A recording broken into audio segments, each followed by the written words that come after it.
बढ़िया हूँ एकदम। स्क्रीन शेयर हो रही है।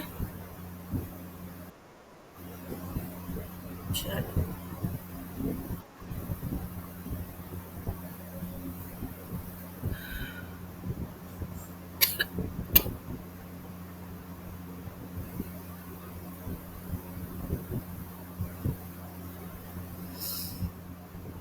यूनिट 1 कर रहे थे, पेपर 1 की। Right. Paper 1, unit 1, class 2। Question number कौन सा था, कोई बता सकता है मुझको?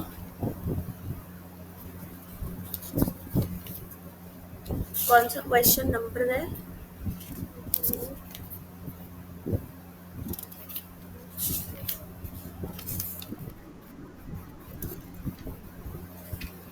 Question number 6। Okay. Question number 6 है, फैक्टर्स अफेक्टिंग कर रहे थे अलग अलग डेवलपमेंट्स को। ठीक है, तो अब हमारा क्वेश्चन आ जाता है फैक्टर्स अफेक्टिंग इमोशनल डेवलपमेंट। संवेगात्मक विकास जो होता है हमारा। एक मिनट। संवेगात्मक विकास हमारा जो होता है उसको प्रभावित करने वाले कारक के बारे में हमें इसमें बताना है। राइटिंग बड़ी गंदी आ रही है, क्या हो गया?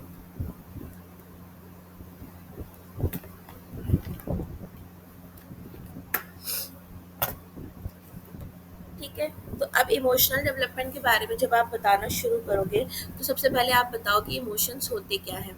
ठीक है, संवेग होते क्या हैं हमारे। तो इमोशंस क्या होती हैं? हमारी फीलिंग्स होती हैं। ठीक है, जो हम महसूस करते हैं वो होती हैं। 3 फीलिंग्स होती हैं बेटा, लव, एंगर और फियर। प्रेम, क्रोध और भय। ये 3 ही फीलिंग्स होती हैं हमारे अंदर। ठीक है, तो आपने इस तरह से बताना शुरू करना है कि इमोशंस क्या है। ये हमारी फीलिंग्स होती हैं। 3 तरीके की फीलिंग्स होती हैं, प्रेम, क्रोध और भय।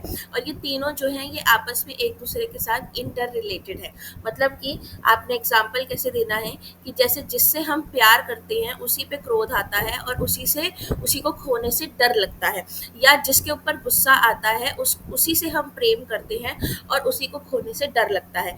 या जिसको खोने से डर लगता है उसी पे गुस्सा आता है और उसी से हम प्रेम करते हैं। इस तरह से आपने शुरुआत कर दी। ठीक है, फिर आपकी हेडिंग आ जाएगी फैक्टर्स अफेक्टिंग इमोशनल डेवलपमेंट। संवेगात्मक विकास को प्रभावित करने वाले कौन कौन से कारक हैं। तो सबसे पहला ही कारक हमारा जो आ जाता है वो क्या आ जाता है?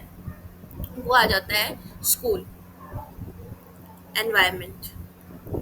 बच्चा जब स्कूल में जाता है, ठीक है, वहाँ पे उसको किस तरीके का वातावरण मिल रहा है। तो टीचर जो है वो बच्चे के साथ हार्श है अगर बहुत ज़्यादा, ठीक है, उसको बात बात पे डांट रही है, टोक रही है, बात बात पे उसकी गलतियों को बहुत ज़्यादा पॉइंट आउट कर रही है, तो बच्चे का जो इमोशनल डेवलपमेंट है वो बहुत ही कमज़ोर होगा। ठीक है, वहीं अगर वही टीचर जो है उस बच्चे के साथ सिंपैथेटिक है, ठीक है, उस बच्चे के साथ लव एंड केयर शो कर रही है, उस बच्चे को स्कैफोल्डिंग प्रोवाइड कर रही है। स्कैफोल्डिंग क्या होती है? हिंट्स प्रोवाइड करना। ठीक है, उस बच्चे को अप्रिशिएट कर रही है, उस बच्चे की फीलिंग्स को समझ रही है, तो उस बच्चे का जो इमोशनल डेवलपमेंट है वो कैसा होगा? वो अच्छा होगा। ठीक है, वो बच्चा एक कनेक्शन बिठा पाएगा, वो टीचर के साथ कनेक्ट कर पाएगा, उसका स्कूल आने का मन करेगा। ठीक है, लर्निंग को लेके उसकी जो फीलिंग्स हैं वो अच्छी होंगी, स्कूल को लेके जो उसकी फीलिंग्स हैं वो अच्छी बनेंगी। ठीक है, डर का माहौल जो है, डर जो होता है, फियर एंड स्ट्रेस, वो खत्म हो जाएगा उसके अंदर से। दूसरा पॉइंट आप कैसे समझाओगे इसके अंदर? फैमिली एंड नेबरहुड एनवायरनमेंट, परिवार और आस पड़ोस का एनवायरनमेंट। तो ये भी बहुत मैटर करता है। घर के अंदर आपके कॉन्फ्लिक्ट्स हो रहे हैं, लड़ाई झगड़े हो रहे हैं मम्मी पापा के बीच में, ठीक है, पेरेंट्स के बीच में, या आपके सास बहू के झगड़े बहुत ज़्यादा हो रहे हैं, ठीक है, या पेरेंट्स जो हैं बहुत ज़्यादा क्या बोलते हैं, अथॉरिटेटिव है, अथॉरिटेरियन है, यानी कि बहुत ज़्यादा स्ट्रिक्ट पेरेंट्स हैं। ठीक है, बहुत ज़्यादा जो है पनिश करते हैं बच्चे को, बहुत ज़्यादा मारते हैं। ठीक है, और क्या बोलते हैं, नेबरहुड जो है, आस पड़ोस का जो एरिया है वो भी थोड़ा बहुत ऐसा सा एरिया है जिसके अंदर आए दिन कॉन्फ्लिक्ट्स होते रहते हैं, लोग आपस में लड़ते रहते हैं, शोर शराबा रहता है बहुत ज़्यादा। मतलब कि नॉइज़ रहती है आस पड़ोस में, ठीक है? तो ये सब बच्चा जब देखेगा तो उसका इमोशनल विकास जो है वो प्रभावित होगा।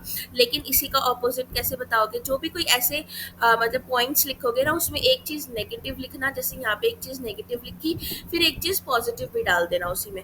इसी का उल्टा लिख देना कि अगर पेरेंट्स जो हैं ये मिलजुल कर रहते हैं, पेरेंट्स जो हैं बच्चे को लव एंड केयर शो करते हैं, ठीक है, और नेबर्स जो हैं यहाँ पे कोई कॉन्फ्लिक्ट्स नहीं होते, नेबर्स भी आपस में जो है मिलजुल कर रहते हैं, तो बच्चे का इमोशनल डेवलपमेंट जो है वो अपने आप ही अच्छा होता चला जाएगा। ठीक है, एक पॉजिटिव एक नेगेटिव पॉइंट इस तरीके से डालते जाओगे, आपके जो आंसर्स हैं वो बड़े होते चले जाएंगे। ठीक है, इसके बाद फिजिकल डेवलपमेंट, जितने भी पुराने विकास हम पढ़ते गए हैं उसका दूसरे विकासों पे प्रभाव ज़रूर पड़ेगा। तो इसमें आपने क्या बताना है कि बच्चा अगर इल रहता है या बहुत ज़्यादा सिक रहता है कोई चाइल्ड, तो उसका जो बिहेवियर है वो कैसा हो जाएगा, वो फ्रस्ट्रेटेड फील करेगा, ठीक है, हमेशा इरिटेटेड रहेगा, वो बच्चा चिड़चिड़ा महसूस करेगा, किसी से बात करना पसंद नहीं करेगा। लेकिन अगर वही बच्चा जो है वो हेल्दी बच्चा है एक, ठीक है, तो ये हेल्दी बच्चा जो है ये हमेशा खुश रहेगा, हैप्पी रहेगा, ठीक है, सब लोगों से मिलेगा जुलेगा, बात करेगा, तो इस तरीके से इसका जो इमोशनल डेवलपमेंट है वो प्रभावित हो रहा है। खुश रहेगा तो उतना ज़्यादा ही इमोशनल डेवलपमेंट अच्छा होगा। ओके, फिर फोर्थ आपने बता देना है इसमें ये कॉग्निटिव डेवलपमेंट या मेंटल डेवलपमेंट जिसको आप बोलते हो। ठीक है, कॉग्निटिव डेवलपमेंट मानसिक विकास जो होता है, तो एक बच्चा है अगर वो पढ़ाई में अच्छा है, उसका आईक्यू जो है वो गुड है, अच्छा आईक्यू है, ठीक है, या उसकी इंटेलिजेंस अगर हम कहें, इंटेलिजेंस अच्छी है उसकी, ठीक है, और तो उसको वो पढ़ाई में अच्छे नंबर लेकर आएगा, उसको हर कोई जो है मतलब प्रेज करेगा, अप्रिशिएट करेगा, तो उसका इमोशनल डेवलपमेंट अपने आप अच्छा होता जाएगा। ठीक है, लेकिन एक बच्चा है वो बहुत ज़्यादा बीमार भी रहता है और प्लस उसका आईक्यू जो है वो भी पुअर है, ठीक है, बीमार रहने की वजह से वो किसी के साथ सोशलाइज भी नहीं कर पाता है, तो उसका इमोशनल डेवलपमेंट अपने आप ही बेकार होता चला जाएगा। फिर एक फिजिकल हो गया, मेंटल हो गया, सोशल डाल दो, सोशल डेवलपमेंट, सामाजिक विकास। ठीक है, एक बच्चा है इंट्रोवर्ट है, बिल्कुल भी किसी से बातचीत करना नहीं पसंद करता, तो ये जो बच्चा है इसका इमोशनल डेवलपमेंट अच्छा नहीं होगा ज़्यादा। ठीक है, इसको छोटी छोटी बातें जो है वो बुरी लग जाएंगी, इसको कुछ भी कोई कह देगा तो वो बुरा लग जाएगा। एक एक्सट्रोवर्ट बच्चा है जो हर किसी के साथ बड़ा घुल मिल के रहना पसंद करता है, इसका इमोशनल डेवलपमेंट बड़ा अच्छा रहेगा, इसको जल्दी किसी की बातें बुरी नहीं लगेंगी, ये मैनेज कर लेगा, ये संभाल लेगा उन चीज़ों को। ठीक है, तो सोशल डेवलपमेंट का भी प्रभाव पड़ता है। इसके बाद आप इसके अंदर बाकी तो फालतू चीज़ें हैं, एटीट्यूड ऑफ पेरेंट्स डाल दो कि पेरेंट्स का एटीट्यूड बच्चे की तरफ कैसा होना चाहिए, पेरेंट्स जो है उनका दृष्टिकोण कैसा होना चाहिए, पेरेंट्स अगर बच्चे के डिसीजन की रिस्पेक्ट कर रहे हैं, ठीक है, बच्चे के डिसीजन की रिस्पेक्ट कर रहे हैं तो इमोशनल डेवलपमेंट अच्छा होगा, और अगर उसके डिसीजन की कोई रिस्पेक्ट नहीं की जा रही है तो इमोशनल डेवलपमेंट बिल्कुल बेकार हो जाएगा बच्चे का, उसका कॉन्फिडेंस जो है वो हो जाएगा एकदम शैटर हो जाएगा। ठीक है, मान लीजिए आपका इसमें एग्जाम्पल क्या दे सकते हैं आप कि बच्चा है उसने कुछ बिल्ड किया है, कुछ कंस्ट्रक्ट किया है, ठीक है, और वो आपको दिखा रहा है कि पापा पापा देखो या मम्मी मम्मी देखो ये मैंने बनाया है या ये मैंने ये ड्रॉ किया है, और आपने उसको अप्रिशिएट करने की बजाय आपने उसको झड़क दिया, डांट दिया कि ये क्या बकवास बनाया है, बढ़ाओ इसको, फाड़ो इसको या मिटाओ इसको, तो उस बच्चे का कॉन्फिडेंस वहाँ पे क्या हो जाएगा, शैटर हो जाएगा पूरी तरीके से। ठीक है, लेकिन अगर उसने मान लीजिए एक ऐसे भी कोई चित्र बनाया है या कुछ भी ऊटपटांग सी चीज़ उसने बना दी है अपने बिल्डिंग ब्लॉक्स की मदद से, या जो मैजिक सैंड आती है बच्चों की, क्ले आती है, इससे उसने कुछ भी बना दिया है, आपने उस पर ताली बजा दी, उसको पैट कर दिया, पीछे थपथपा दिया, अप्रिशिएट कर दिया, ठीक है, तो वो बच्चा जो है खुश हो जाएगा।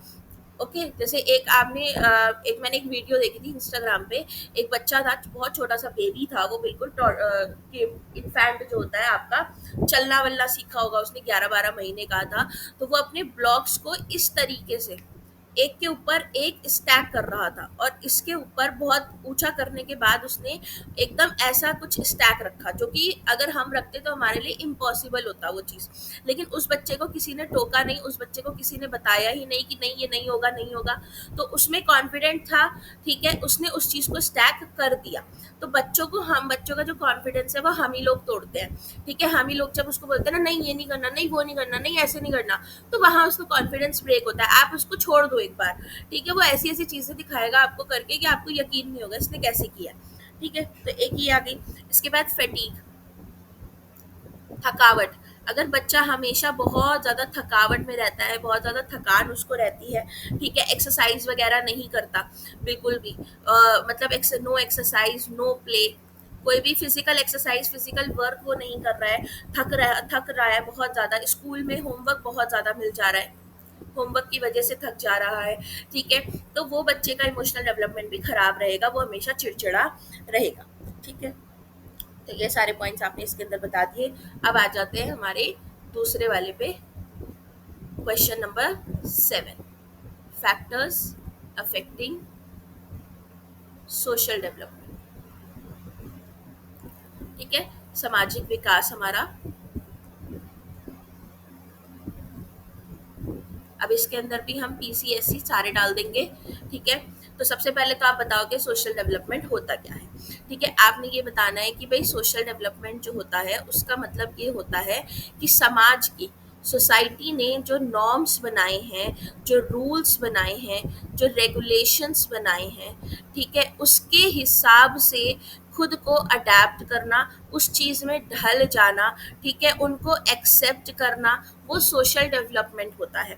एग्जाम्पल दोगे आप उसके अंदर कि किसी के घर अगर हम जाते हैं तो वहाँ पे कैसे बैठना है, how to sit, how to talk, ठीक है, how to walk, how to behave, ये होते हैं सोशल डेवलपमेंट।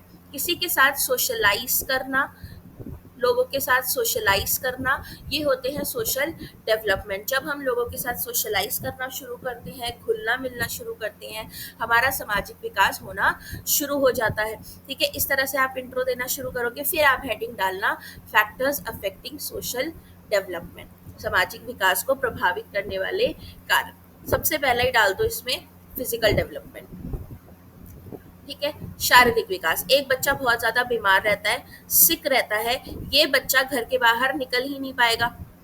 ठीक है, नो आउटिंग्स, घर के बाहर निकल नहीं पाएगा, घर के बाहर निकल नहीं पाएगा तो लोगों से मिल नहीं पाएगा। ठीक है, नो मीटिंग्स विद पीपल, लोगों से मिल नहीं पाएगा तो नो सोशल डेवलपमेंट।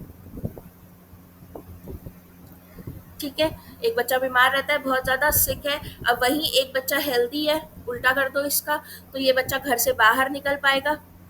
ठीक है, ये लोगों से मिल पाएगा, कहाँ कहाँ मिल पाएगा, स्कूल जाएगा ये, ठीक है, पार्क जाएगा ये, आस पड़ोस में जाएगा ये, अपने घर वालों में भी, अपने सिबलिंग्स वगैरह हो गए, ठीक है, पेरेंट्स वगैरह हो गए, इनके साथ भी हेल्दी रिलेशनशिप में रहेगा, तो ये बच्चे का सोशल डेवलपमेंट अपने आप अच्छा होता चला जाएगा। जितना लोगों से घुलेगा मिलेगा उतना सामाजिक विकास अच्छा होगा। दूसरा डाल दो इसके अंदर मेंटल डेवलपमेंट। ठीक है, मानसिक विकास अपना डाल दो इसके अंदर। मानसिक विकास में क्या डाल दोगे आप बच्चे का, कि अगर बच्चा का इंटेलिजेंस अच्छा है,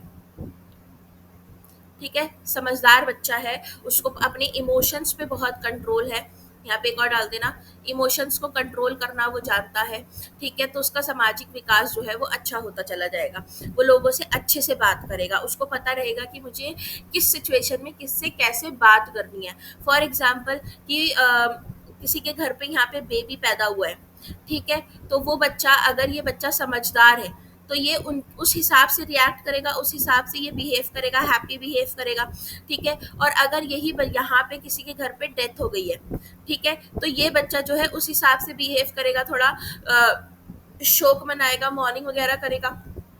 ठीक है, तो अगर एक डम्ब बच्चा है, उसको पता ही नहीं है कि मुझे कैसे समाज में रहना है, मुझे कैसे किससे बात करनी है, तो उसको पता ही नहीं चलेगा कि किसी कोई दुख में है तो मुझे मुझे उसके साथ कैसे बिहेव करना है, या कोई खुश है तो मुझे उसके साथ कैसे बिहेव करना है। ठीक है, फिर तीसरा इसमें इमोशनल डेवलपमेंट डाल दो, संवेगात्मक विकास आपका।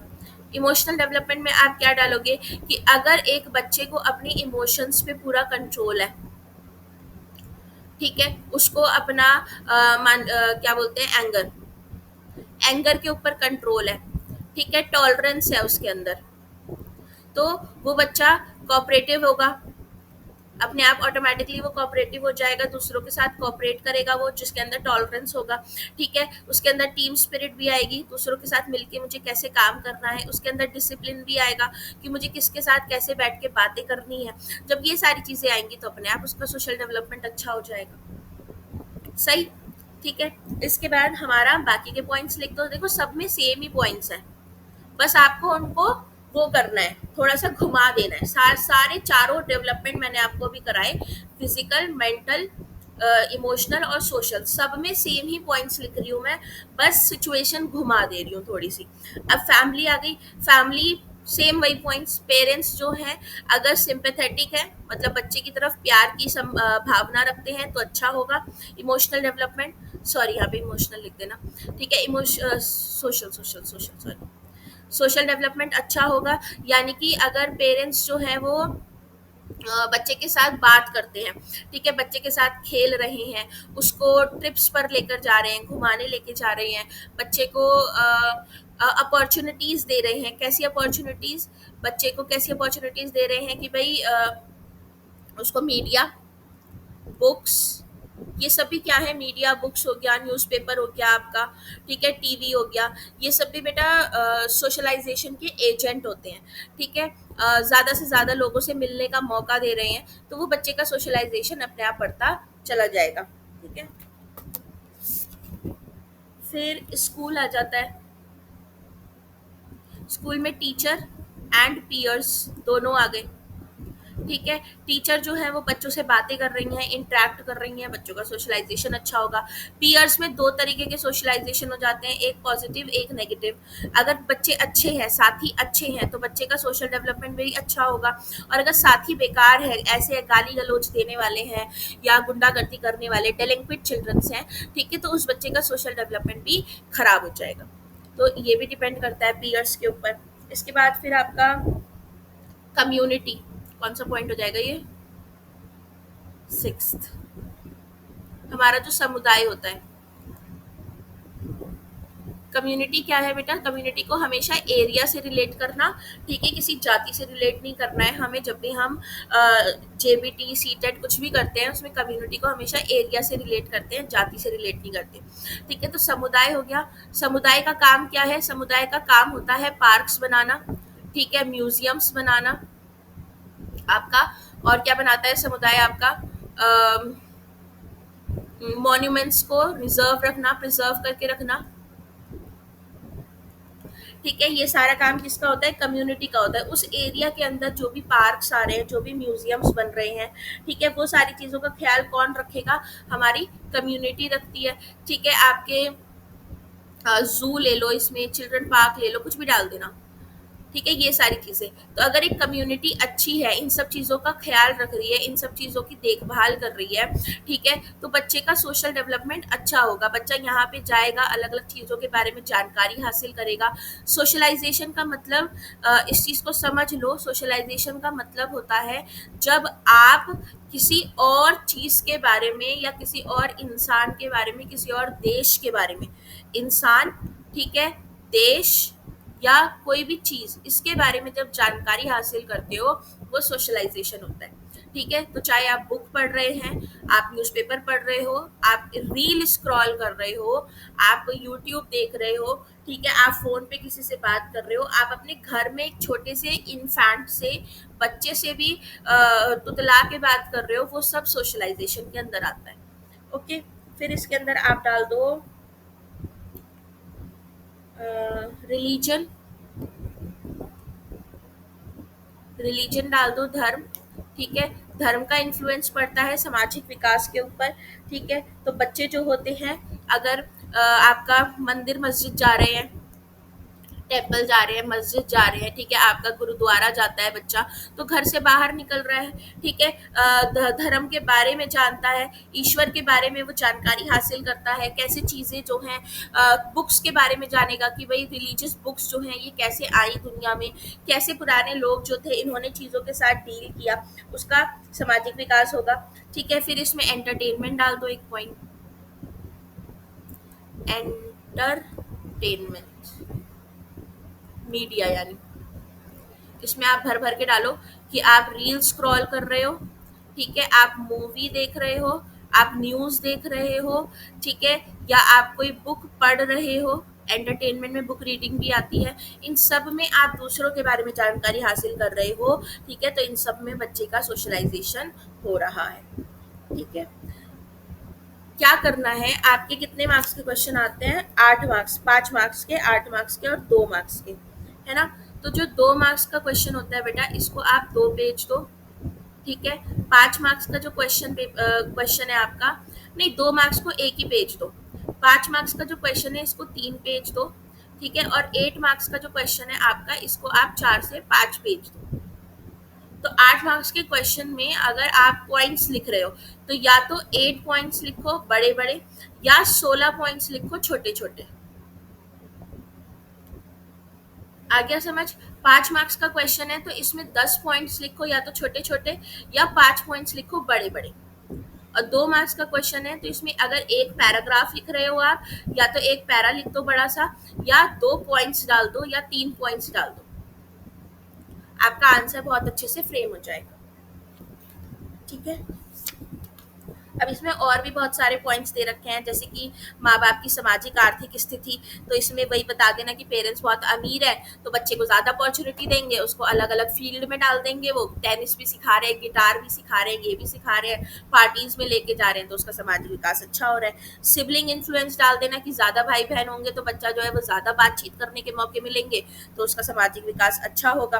पेरेंट्स का ऑक्यूपेशन डाल देना इसमें, अगर याद आ जाए कि अगर माँ बाप जो है, मान लीजिए पापा जो है वो ऐसे, उनका कोई ऐसा काम है कि उनको बिजनेस ट्रिप पे जाना रहता है, हर महीने विदेश विदेश घूमना रहता है, तो वो बच्चा उतना ज्यादा सोशलाइज करेगा, वो भी अपने पापा के साथ जा रहा है, फैमिली पूरी जा रही है, फॉरनर है, ठीक है, ये चीज बता देना। साइज ऑफ फैमिली डाल देना कि न्यूक्लियर फैमिली है, छोटी फैमिली है, बड़ी फैमिली है, तो उस तरह से बच्चे का विकास ज्यादा अच्छा होगा, ठीक है। अब आता है हमारा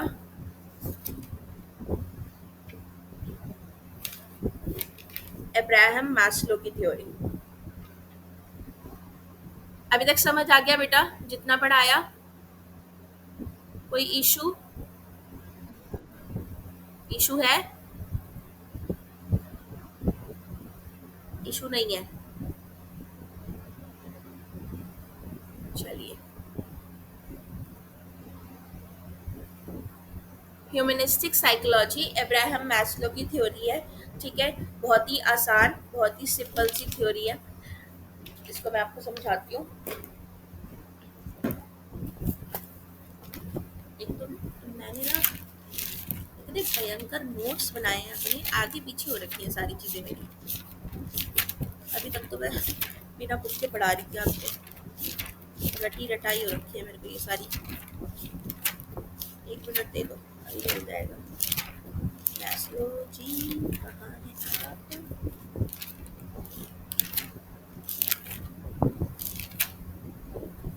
आप लोग का कहाँ पड़ता है, कहाँ जाते हो आप लोग ओरिएंटेशंस वगैरह के लिए?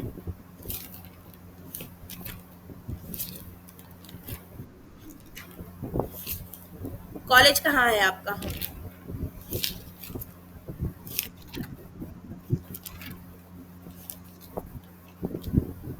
कहाँ पर है? और बाकियों का?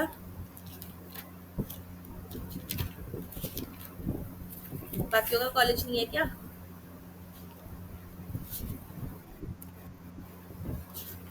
कहाँ है?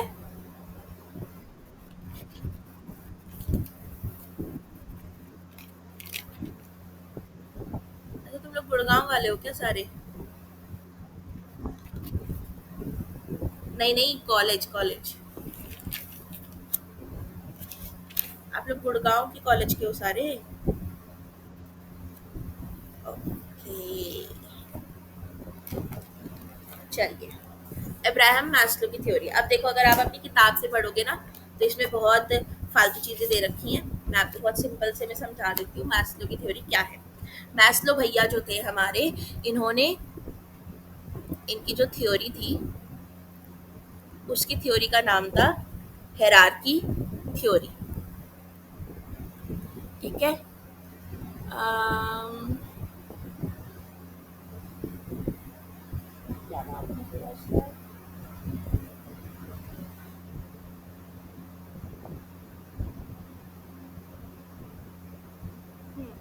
Hierarchy theory of motivation.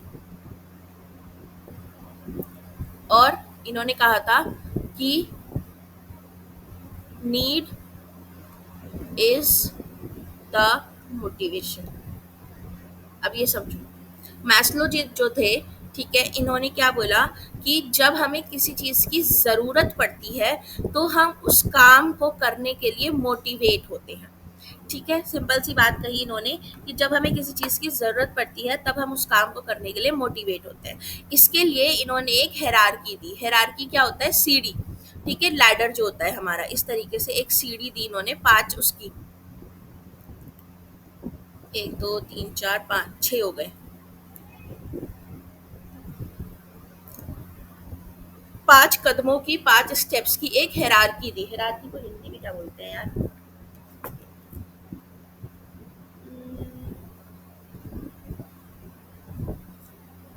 पद अनुक्रम कुछ ऐसा बोलते हैं, हाँ, पदानुक्रम। पद अनुक्रम सिद्धांत। और मोटिवेशन को बोलते हैं अभिप्रेरणा का पदानुक्रम सिद्धांत।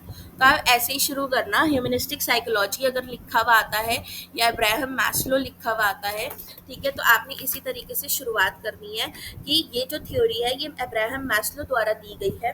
ठीक है, इसके अंदर अब्राहम मैस्लो ने अभिप्रेरणा का पदानुक्रम सिद्धांत दिया है, जिसमें इन्होंने कहा है कि इंसान की जो आवश्यकताएं होती हैं, जो नीड्स होती हैं, उसी से उसकी अभिप्रेरणा पैदा होती है, मोटिवेशन पैदा होती है। ठीक है, फिर इसमें एक डायग्राम बनाना बेटा।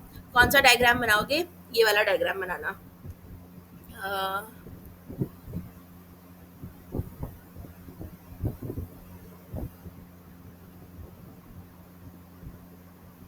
इस तरह से एक ट्राइंगल बनाना। ठीक है, इसमें 5 कॉलम्स बनाना आप, 1 2 3 4 5। ठीक है, इनको नाम देना, लेवल्स को नाम देना, 1 2 3 4 5, और नीचे लिखना नीड्स ऑफ ह्यूमन। ठीक है, मानव की आवश्यकताएं। तो मानव की 5 आवश्यकताएं होती हैं। अब देखो, अब मैं जो कुछ भी बोलूंगी वो मैं मैस्लो की भाषा में बोलूंगी। मेरे मुंह से जो भी शब्द निकलेंगे वो मैस्लो ने बोले हैं, मैंने नहीं बोले। वो मेरा मानना नहीं है, वो मैस्लो का मानना है, अब्राहम मैस्लो का। ठीक है, अब्राहम मैस्लो ने हमें सबसे पहली लेवल दी, जिसका नाम था हमारा फिजियोलॉजिकल नीड्स।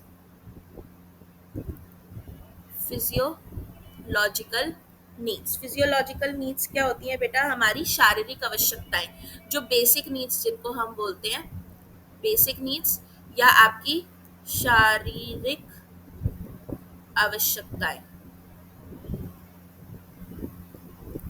ठीक है, यहाँ पे लिख लो आप फिजियोलॉजिकल नीड्स। क्या होती है फिजियोलॉजिकल नीड्स? मैस्लो कहते हैं कि इंसान को सबसे पहले जो ज़रूरत पड़ती है वो पड़ती है बेटा रोटी, कपड़ा और मकान की। ठीक है, रोटी, कपड़ा और मकान, ये उसकी बेसिक नीड्स है, ये उसकी सबसे पहली नीड्स होती है। वो सबसे पहले इसी नीड को पूरी करने के लिए कोशिश करता है। ठीक है, पहली नीड हो गई। दूसरी वो कहते हैं कि जब, इनका मानना ये है कि जब पहली नीड पूरी हो जाएगी तभी वो दूसरी नीड पे जाएगा। जब तक पहली नीड पूरी नहीं होगी तब तक वो दूसरी नीड पे नहीं जाएगा। ठीक है, अभी पहले हम इनकी ट्रायंगल को समझ लेते हैं, हायरार्की को समझ लेते हैं। दूसरी नीड थी सेफ्टी नीड, सुरक्षा की आवश्यकता। इसके अंदर मैस्लो कहते हैं कि जब उस बंदे को रोटी, कपड़ा, मकान मिल जाता है तो वो उनकी सिक्योरिटी की बात करता है। ठीक है, वो उनके इंश्योरेंस की बात करता है। उसको डर रहता है कि कोई बीमारी या कोई ऐसा एक्सीडेंट ना हो जाए जिसकी वजह से जो है मेरा रोटी, कपड़ा और मकान मुझसे छिन जाएगा। तो वो उसके लिए क्या करेगा? उसको सिक्योर करने की कोशिश करेगा। वो इंश्योरेंस लेगा, जैसे होम इंश्योरेंस हो गया, लाइफ इंश्योरेंस हो गया, ठीक है, बच्चों की पढ़ाई का इंश्योरेंस हो गया, लोन हो गया। तो वो चीज़ों को सिक्योर करता है। तो ये होती है सेफ्टी नीड्स, जो कब आएगी? जब उसके पास रोटी, कपड़ा, मकान आएगा तब ही आएगी। अब अगर उसकी सेकंड नीड पूरी हुई है तो ही उसकी थर्ड नीड पूरी होगी, जिसको बोला जाता है बिलोंगिंगनेस नीड। बिलोंगिंगनेस नीड, ठीक है, इसको लव एंड केयर की नीड भी बोला जाता है। हिंदी में इसको क्या बोलते हैं, संबंध की आवश्यकता। तो इसमें आपने बताना है कि अब जब उसको ये हो गया, जैसे कि हम लोग भी होते हैं ना, कितना आपने सुना होगा, हम लोग बोलते हैं कि पहले मैं सेटल हो जाऊं, उसके बाद मैं जो है घर गृहस्थी बसाऊंगा। तो ये वही चीज है कि उसकी बेसिक नीड पूरी हो गई, अब वो सेटल हो गया, ठीक है, उसने सिक्योरिटी का इंतजाम कर दिया, घर हो गया उसके पास, उसका पैसा अच्छा खासा आता है, जॉब उसकी सिक्योर हो गई है। अब वो चाहेगा शादी करना, ठीक है, इंटीमेट रिलेशनशिप्स बनाने के लिए अब वो उसकी नीड आएगी। अब वो क्या करेगा कि अब मुझे जो है घर गृहस्थी बसानी है अपनी, ठीक है, अब वो शादी करेगा, बच्चे करेगा, ठीक है, रिलेशनशिप्स स्टैब्लिश करेगा, सोसाइटी का एक इम्पॉर्टेंट मेंबर बनने की कोशिश करेगा। ठीक है, सोसाइटी का मेंबर हम कब बनते हैं, जब हम अपने घर गृहस्थी को चलाना शुरू करते हैं, ठीक है, हमारा एक परिवार बनता है, तो हम सोसाइटी का एक इम्पॉर्टेंट मेंबर बनते हैं। बिलोंगिंगनेस नीड पूरी हो गई, अब वो आगे बढ़ेगा, ठीक है, ये पूरी हो गई, अब आएगी उसकी एस्टीम नीड। एस्टीम क्या होती है, रिस्पेक्ट, ठीक है, ये कहेगा कि अब मुझको चाहिए इज्जत। एस्टीम नीड को हिंदी में हम बोलते हैं प्रतिष्ठा की आवश्यकता। ठीक है, अब ये बोलेगा कि भाई अब मेरे पास घर भी है, बीवी बच्चे भी हैं, ठीक है, तो मेरे को समाज में चाहिए रिस्पेक्ट। वो अपनी जॉब में पोजीशन हासिल करने की कोशिश करेगा, उसको चाहिए होगा प्रमोशन, ठीक है, घर वाले जो है वो उसको रिस्पेक्ट दे, बच्चे बच्चे उसकी रिस्पेक्ट करें, सो समाज उसकी रिस्पेक्ट करे, उसकी एक पोजीशन हो, ठीक है, मतलब जैसे प्रमोट होने की कोशिश करेगा, उसको प्रमोशन चाहिए लाइफ में, ठीक है, आगे बढ़ना है, प्रतिष्ठा चाहिए, ठीक है। फिर पांचवी नीड आती है सेल्फ एक्चुअलाइजेशन नीड, ठीक है, पांचवी नीड जो होती है सेल्फ एक्चुअलाइजेशन, इसको हम बोलते हैं आत्मसिद्धि। इसमें पहले तो आप ये बताओगे कि ये वाली जो स्टेज होती है, इस पे मात्र 10% लोग ही पहुंच पाते हैं, ठीक है, सिर्फ 10% लोग ही इस स्टेज में पहुंच पाते हैं। और ये वो नीड है जिसमें हम सेल्फलेस हो जाते हैं, अपने बारे में ना सोच के दूसरों के बारे में, ठीक है, दूसरों का कल्याण करने के बारे में सोचते हैं। इसमें आप एग्जाम्पल दे सकते हो, जैसे कि जो संत लोग होते हैं, ठीक है, या सोल्जर्स हो गए, या हमारे बॉलीवुड के एक्टर्स वगैरह हो गए, ठीक है।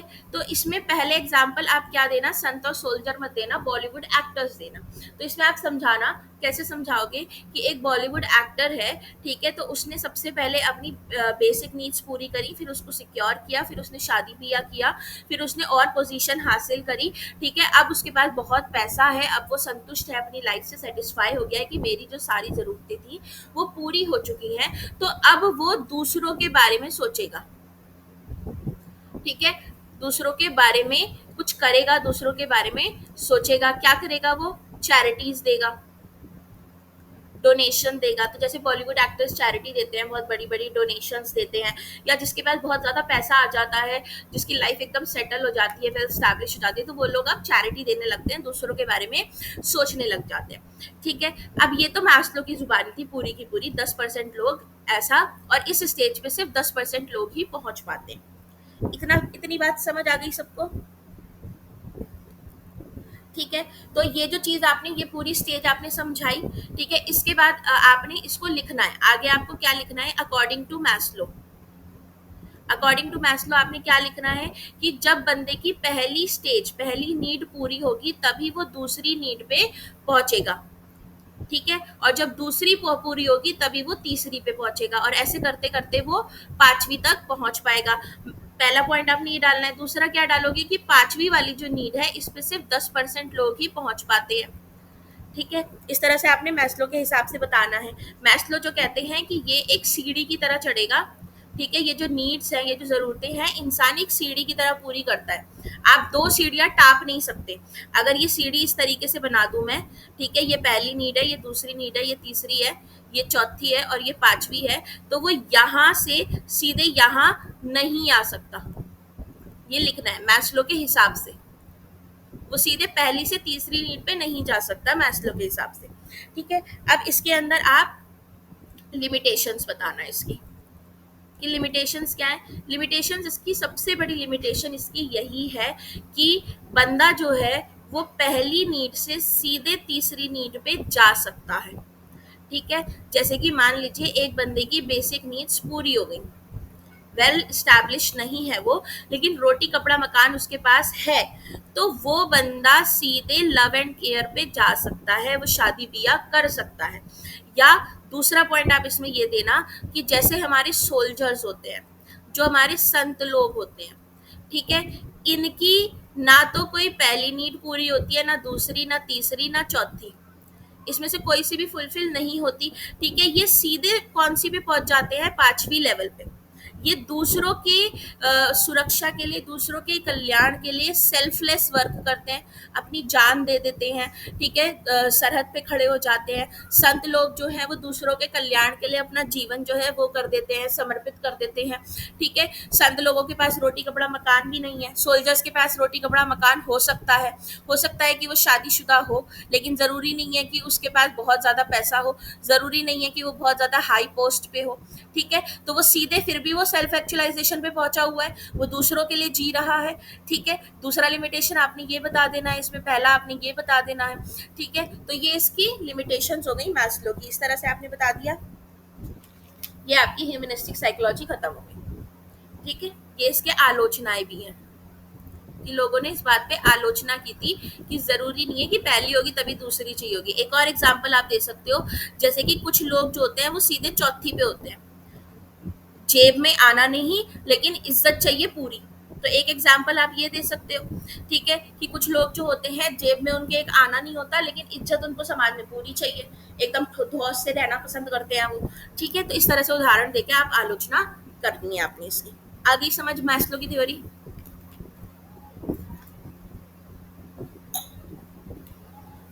चलो अब आते हैं हमारे प्याजे भैया। बड़ा चैप्टर है ये काफी। तो जीन प्याजे, चलो पहले इसके बारे में इंट्रोडक्शन दे देना, प्याजे के बारे में। कहाँ का बंदा था ये, स्विस का। तो पहले आपने बताना है कि ये स्विस का एक साइकोलॉजिस्ट था। ठीक है, एक मनोवैज्ञानिक था ये स्विस का। ठीक है, इस बंदे ने क्या किया था, इसने अपनी वाइफ के साथ मिलकर, ठीक है, वाइफ और प्याजे दोनों ने मिलकर क्या किया था, अपने ही 3 बच्चों को ऑब्जर्व किया था। ठीक है, अपने ही 3 छोटे छोटे बेबीज को इन्होंने 18 साल की उम्र तक ऑब्जर्व किया था। ठीक है, और ये देखा था कि इन तीनों बच्चों के अंदर, इन तीनों के बच्चों में कौन सा कॉग्निटिव डेवलपमेंट हो रहा है, मतलब कि इनका जो ब्रेन है, दिमाग है, वो किस तरह से विकसित हो रहा है, इनका दिमाग क्या सोच रहा है, इनके दिमाग में क्या चल रहा है। ठीक है, फिर आपने हेडिंग डालनी है कॉग्निटिव डेवलपमेंट, और आपने कॉग्निशन क्या होता है ये समझाना है। तो इसमें आप ये वाला डायग्राम बना देना जो मैंने आपको कल बताया था, ब्रेन वाला। ठीक है, उसमें सब कुछ डाल देना, thinking, decision making, logic, reasoning, language, ठीक है, अटेंशन, परसेप्शन, प्रॉब्लम सॉल्विंग, सारी चीज़ें, कॉन्सेप्ट मेकिंग, ये सब डाल देना। और फिर उसी चीज़ को लिख देना कि संज्ञानात्मक विकास वो होता है जिसके अंदर ये सारी चीज़ें होती हैं और इन चीज़ों का धीरे धीरे विकास होता है। ठीक है, कॉग्निशन वर्ड का मतलब भी आप समझा देना। कॉग्निशन क्या है, इसका मतलब होता है हमारा दिमाग, ब्रेन। ठीक है, इस तरह से आपने शुरुआत की। इसके बाद आप आ जाओ कि पियाजे द्वारा दिए गए कुछ महत्वपूर्ण टर्म्स, इंपॉर्टेंट टर्म्स बाय पियाजे। पहला टर्म मत देना, मेंटल स्ट्रक्चर, मानसिक संरचना। इसमें बोलना मानसिक संरचना क्या होती है। मानसिक संरचनाएं वो होती हैं जो कुछ भी हम देखते या सुनते हैं, ठीक है, उसको हम अपने ब्रेन के अंदर स्टोर कर लेते हैं। ठीक है। फिर दूसरी चीज बताना, दूसरा टर्म स्कीमा। स्कीमा क्या होता है कि जो भी मानसिक संरचना है उनके हिसाब से बिहेव करना, behaving according to mental structure. मतलब जो कुछ भी मैंने देखा सुना, अब जो मैंने अपने दिमाग में स्टोर कर रखा था उसके हिसाब से मैं बिहेव कर रही हूँ। ठीक है। एग्जाम्पल देना इसके अंदर कि मैंने एक मूवी के अंदर, फिल्म के अंदर देखा था how to order in a restaurant, एक रेस्टोरेंट में खाना कैसे ऑर्डर करते हैं। ठीक है। आफ्टर फ्यू डेज, कुछ दिनों बाद मैं रेस्टोरेंट गई, आई वेंट टू रेस्टोरेंट। ठीक है। तो मैंने मूवी के अंदर जो कुछ भी देखा था, क्या देखा था कि भाई पहले आप अंदर घुसोगे, टेबल पे बैठोगे, ठीक है, मेन्यू लोगे, ऑर्डर करोगे, खाओगे, बिल पे करोगे और एग्जिट कर जाओगे। ये मैंने देखा था मूवी में। अब इसी के हिसाब से मैंने बिहेव किया। मैंने आई एंटर्ड, अब यहाँ पे आप लगा दो I entered, I sat, I ordered, ठीक है, मेन्यू लेके मैंने ऑर्डर किया, एट, पेड, बिल पे किया और एग्जिट कर गई। तो ये होता है स्कीमा। जब आपने जो चीज़ें देखी हैं, आपने अपनी मम्मी को देखा कि मम्मी कैसे रोटी बेलती हैं, वो आपके दिमाग में बैठ गया। फिर किसी दिन मम्मी है नहीं घर पे, भूख लग रही है और आपने बेलनी है रोटी, आटा गूंदा रखा है, तो आप वैसी बेलोगे जैसे मम्मी बेल रही थी। तो ये क्या है, स्कीमा। जब आपने मेंटल स्ट्रक्चर के हिसाब से बिहेव कर दिया। मतलब समझ आ गया स्कीमा का। ठीक है। तीसरा आता है हमारा अडेप्टेशन। अडेप्टेशन का मतलब होता है ढालना। जब हम खुद को सिचुएशन के हिसाब से या पर्यावरण के हिसाब से, अकॉर्डिंग टू एनवायरनमेंट, खुद को उस हिसाब से ढाल लेते हैं, ऑर्गेनाइज कर लेते हैं। ठीक है। अब इस एडेप्टेशन में दो टर्म्स दिए थे इन्होंने। पहला दिया था एसिमिलेशन। एसिमिलेशन की हिंदी होती है आत्मसातकरण। आत्मसातकरण। ठीक है। एसिमिलेशन का मतलब होता है कि जो मेरा पुराना ज्ञान है, जो मेरी ओल्ड नॉलेज है, उसको मैं हर नई सिचुएशन में भी, जब भी मेरे सामने कोई नई परिस्थिति आती है, उसमें भी मैं अपनी ओल्ड नॉलेज को एज इट इज यूज करती हूँ।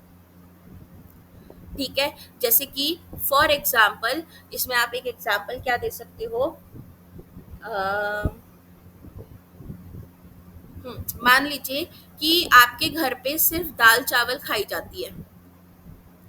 ठीक है। आप डेली दाल चावल खाने वाले बंदे हो। दाल चावल से मेरा मतलब है सिंपल फूड। आप एक सिंपल खाना खाने वाले बंदे हो, आपको सिर्फ यही बनाना आता है। ठीक है। लेकिन एक दिन आपके सामने एक नई सिचुएशन आई। नई सिचुएशन क्या आई कि आपके घर पे गेस्ट आ गए। ठीक है।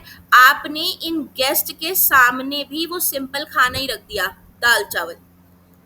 तो इसका मतलब क्या हुआ कि आपका ये जो पुराना ज्ञान था आपके पास, इसको आपने एज इट इज यूज कर लिया इस नई सिचुएशन के अंदर। ठीक है। इसको बोलते हैं एसिमिलेशन। अब क्या हुआ कि भैया मेहमान आए थे, मेहमान के सामने वही दाल चावल रख दिया, सादा सूदा सा, ना मसाला ना कुछ, ना घी ना तेल उसके अंदर। मेहमान निकले आपके घर से और उन्होंने 4 रिश्तेदारों में फोन घुमा दिया। अरे भैया शर्मा जी के घर गए थे, इन्होंने तो ऐसा खाना रख दिया हमारे सामने, हम तो दोबारा जाएंगे नहीं इनके घर। बेइज्जती हो गई, आपको बुरी लग गई ये बात। तो अब आता है एकोमोडेशन। ठीक है। एकोमोडेशन को हिंदी में बोलते हैं समायोजन। समायोजन क्या होता है, altering old knowledge into new in new situation. कि पुरानी ज्ञान जो है, अब पुराना ज्ञान आपका यूजलेस हो गया है नई स्थिति में, उसको बदल के आपने नया ज्ञान जो है वो हासिल किया है और नई सिचुएशन को संभाला है। ठीक है। तो अब क्या हुआ कि भाई आपकी ओल्ड नॉलेज क्या थी? ओल्ड नॉलेज थी कि आपको सिंपल खाना बनाना आता था। आपके सामने नई परिस्थिति क्या आई कि आपके घर पे गेस्ट आ गए। अब पिछली बार जो है आपके फूफा जी जो थे उन्होंने बड़ा जलील किया था सारी रिश्तेदारी में, ठीक है। अब के दोबारा से आ रहे हैं, तो आपने क्या किया कि भाई सिंपल फूड जो है, ये वाली जो नॉलेज है ये तो यूजलेस है, वापिस से ऐसा रख देंगे और चार रिश्तेदारी में नाम खराब कर देंगे ये हमारा। तो आपने अपने पुराने ज्ञान को क्या कर दिया बेटा? चेंज।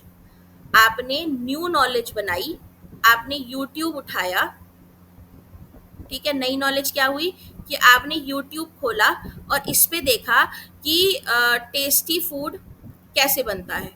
पनीर पनीर दो प्याज़ा, ठीक है, या पनीर लबाबदार, बढ़िया बढ़िया डिशेस आपने देखी, आपने बना दी, गेस्ट के सामने रख दी। गेस्ट जो था आपका खुश हो गया और अब उसने चार जगह फ़ोन करके कहा कि भाई शर्मा जी तो बड़ा अच्छा खाना बनाते हैं, शर्मा जी के यहाँ तो मज़ा आ गया एकदम, बहुत अच्छी उनकी मेज़बानी है, बहुत अच्छे से वो मेहमान नवाजी करते हैं, ठीक है। इसको बोलेंगे एकोमोडेशन।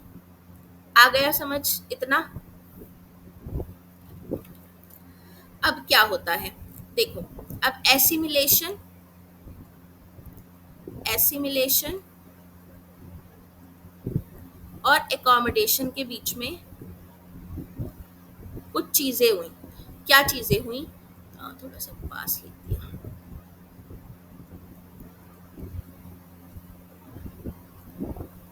ओके, एसिमिलेशन था एज इट इज, पुराने ज्ञान को यूज कर लेना, ठीक है। अब मेरे सामने एक नई सिचुएशन आई थी, जो गेस्ट आ गए थे मेरे घर पे। तो जब मेरे पास नई सिचुएशन आई तो बेटा मेरा जो दिमाग है वो असंतुलित हो गया, डिसइक्विलिब्रियम आ गया मेरे दिमाग में, ठीक है। यानी कि मैं परेशान हो गई कि यार अच्छा खाना, मुझे तो दाल चावल बनाना आता है, मुझे तो ढंग का खाना बनाना ही नहीं आता, मैं क्या करूं? गेस्ट आएंगे उनके सामने थोड़ी ना मैं ये दाल चावल रख दूंगी, उनके सामने तो मुझे अच्छा खाना रखना पड़ेगा। तो मैं परेशान हो गई, इसको बोलेंगे डिसइक्विलिब्रियम। फिर मैंने क्या किया, मैंने अपनी पुराने ज्ञान को लेकर आई, ठीक है। वो जो पुराना ज्ञान था उसको चेंज कर दिया, नया ज्ञान बना लिया। जब मैंने नया ज्ञान लेकर आ गई और मैंने मेहमानों के सामने अच्छा खाना रख दिया, तो मेरा जो दिमाग है वो क्या हो गया? शांत हो गया, संतुलित हो गया, जिसको बोलते हैं इक्विलिब्रियम। मेरे दिमाग में संतुलन बन गया, ठीक है। अब मेरे मेहमानों ने ढंग का खाना खा लिया। अब वापस से क्या होगा, ये जो मैंने नई नॉलेज सीखी थी, ये नई नॉलेज कुछ टाइम के बाद क्या हो जाएगी? वापस पुरानी हो जाएगी, ठीक है। अब मेरे घर मेहमान आ रहे हैं, मैं वापस से यूट्यूब देख रही हूँ बार बार और बार बार उनके सामने वैसा खाना रख दे रही हूँ, ठीक है। फिर मान लीजिए एक और नई स्थिति आ गई, मेरे सामने सात्विक भोजन खाने वाले लोग आ गए, ठीक है। ऐसे लोग आ गए मेरे घर जिनको सात्विक भोजन खाना है, तो मैं फिर परेशान हो गई। फिर मैंने यूट्यूब देखा कि सात्विक भोजन कैसे बनता है, मैंने बना लिया, मेरा दिमाग संतुलित हो गया। अब वो सात्विक भोजन वाला ज्ञान भी मेरे लिए अब क्या हो जाएगा? धीरे धीरे बाद में एसिमिलेशन। तो ये साइकिल आपकी चलती रहती है, ये डायग्राम भी आपने बना के आ जाना है। आगे समझ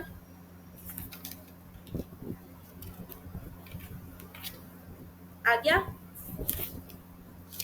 इसके बाद आती है पियाजे भैया की स्टेजेस। चलो आसान भाषा में समझेंगे फटाफट से। अभी पियाजे ही चल रहा है हमारा, ठीक है।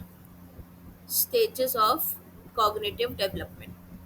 पियाजे ने हमें चार डेवलपमेंट की स्टेजेस दी। इन्होंने बोला कि बच्चों के अंदर जो कॉग्निटिव डेवलपमेंट होता है ये यूनिवर्सल होता है, मतलब सब बच्चों में हमें ये कॉग्निटिव डेवलपमेंट जो है ये देखने को मिलेगा। हर बच्चा जो है वो चार चरण से होके गुजरता है, स्टेज 1, 2, 3, 4। तो इसीलिए इनकी जो स्टेजेस थी बेटा, इनको यूनिवर्सल स्टेजेस बोला जाता था, सार्वभौमिक चरण बोला जाता था पियाजे की स्टेजेस को, ठीक है। अब इसमें सबसे पहली आती है आपकी sensory motor. Sensory motor stage, ठीक है। आसान सी भाषा में समझो कि इसका जो नाम है उसी नाम से आपने इसको याद रखना है, सेंसरी मोटर। पहले सबसे पहले आप लिखोगे कि ये 0 से 2 साल के बच्चों में होती है, ठीक है। ये 0 से 2, 2 से 6, 6 से 11 और 12 प्लस, यही आपने जितनी भी स्टेजेस आएंगी हमारी, सब में यही उम्र याद रखनी है बस। तो पहला ये 0 से 2 साल के बच्चों में होता है। दूसरा सेंस और मोटर, बच्चे इसके अंदर अपने सेंस ऑर्गन इस्तेमाल करते हैं, कौन कौन से, आईज और ईयर। दूसरा, बच्चे इसमें अपनी मोटर इस्तेमाल करते हैं, कौन कौन सी, हाथ और पैर, मसल्स, ठीक है। अब मोटर्स क्या है, मसल्स। इन दोनों की मदद से ही बच्चा जो है वो दुनिया से क्या हासिल करता है, नॉलेज। एक 2 साल तक का बच्चा अपने कान और आंख और अपने हाथ और पैर, इन्हीं से जो है ज्ञान हासिल करेगा। सिर्फ और सिर्फ दिमाग की बात करनी है, ठीक है, आपको सोशल, इमोशनल, फिजिकल पे नहीं जाना है कॉग्निटिव डेवलपमेंट में। ओके। तीसरी चीज आप क्या बताओगे, बच्चा रिफ्लेक्स एक्शन शो करता है, ठीक है। रिफ्लेक्स एक्शन, एक सकिंग, जो भी चीज उसके मुंह में, जो भी चीज उसके हाथ में आ जाएगी वो उसको चूसना शुरू कर देगा, ठीक है, मुंह में लेना शुरू कर देगा। इसके बाद अ,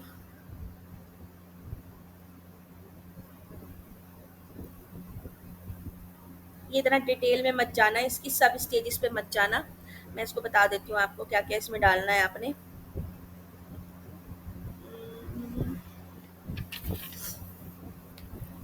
बच्चा जो होता है इसके अंदर इमिटेशन करना शुरू कर देता है, यानी नकल, ठीक है। बच्चा माँ बाप को देख देख के उनके जैसे एक्ट करेगा। जैसे कि मान लीजिए आप फोन पे बात कर रहे हैं, तो उसको अगर रिमोट मिल गया है तो वो रिमोट को देखकर उसको कान पे लगा के हेलो हेलो करना शुरू कर देगा। ये उदाहरण आपने डालने हैं। तो फिर इसके अंदर आपने डालना है गोल डायरेक्टेड बिहेवियर। बच्चे का जो बर्ताव होता है वो बहुत ही दिशा निर्देशित होता है। मतलब कि अगर उसने किसी चीज को लपक लिया और पकड़ लिया तो उसकी पकड़ बहुत मजबूत होगी। आपने देखा होगा कि कितनी बार होता है ना, जैसे आप कुछ, आपने कोई अपने पेपर वेपर फैला रखे हैं तो वो इतनी तेज झपटा मारेगा कि आप रोक नहीं पाओगे, या आपके हाथ में कोई चीज है वो इतनी तेज झपटा मार के उसको छीन के ले जाएगा कि आप रोक नहीं पाओगे। तो इनका बिहेवियर बहुत गोल डायरेक्टेड होता है, ये जिस पे नजर टिका लेते हैं उसको फटाफट छीन लेते हैं और हम देखते रह जाते हैं, ठीक है। ये चीज इसके अंदर बता देनी है। फिर इसके अंदर आपने बताना है सेंसिटिव पीरियड,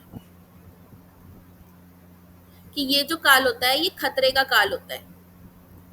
खतरे का काल मतलब कि इसके अंदर बड़ा ध्यान रखना पड़ता है बच्चे का, कि कहीं वो बेड से ना गिर जाए, सीढ़ियों से ना गिर जाए, उसके सर पे कोई चोट ना लग जाए। अगर उसके सर पे कोई चोट वोट लग जाएगी तो वो उसको आगे के लिए बड़ी हानिकारक हो सकती है, उसके बाकी सारे विकास में जो है क्षति पहुंच सकती है, उसकी रुकावट आ सकती है। तो ये खतरे का काल होता है, सेंसिटिव पीरियड होता है, ठीक है। इसके बाद इसमें आपने बता देना है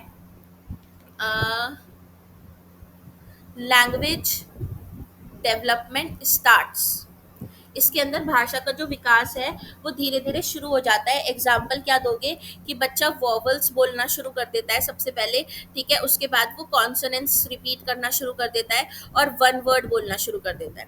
पहले वो आ ई उ ये करता है, ठीक है। फिर वो बाबा बाबा बाबा, मामा मामा मामा ऐसे करता है। फिर वो एक एक वर्ड बोलता है, जैसे कि मम्मा, पापा, घुम्मी, पानी, ठीक है। ऐसे एक एक वर्ड। तो लैंग्वेज जो है वो स्टार्ट होती है अभी डेवलप होनी सेंसरी मोटर के अंदर। और इसमें क्या आ जाता है,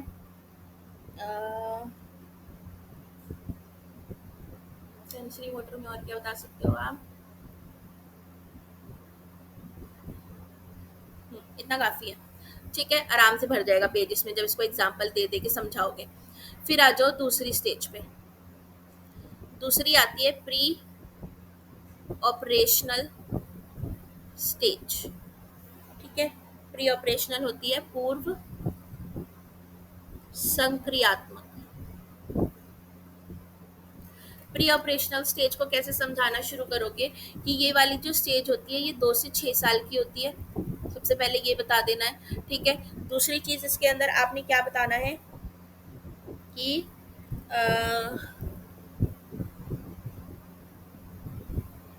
दूसरी चीज क्या थी इसमें,